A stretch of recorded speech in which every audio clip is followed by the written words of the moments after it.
This question might look difficult, but it's one of the most easiest question. We need to first find the value of angle FAG. Okay, let's mark FAG. We know that circle sum of all angle 360 degree. Now hexagon number of sides is 6, so 60 degree is the value of angle FAG. First values we have find easily. Second, we need to find the value of angle BCD.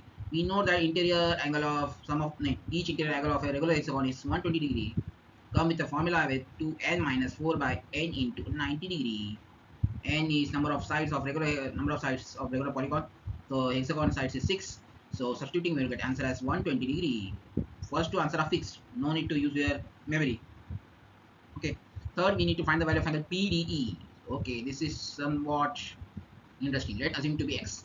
See, D is a point of contact of tangent and chord. Okay, so angle subtended by the chord ED.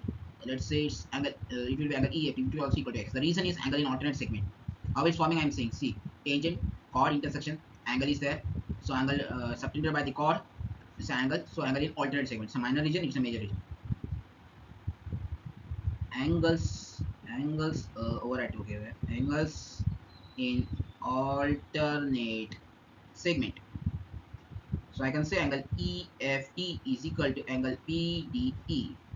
Now I want to show you a triangle which you are not able to see. If not, I think you must be able to see it.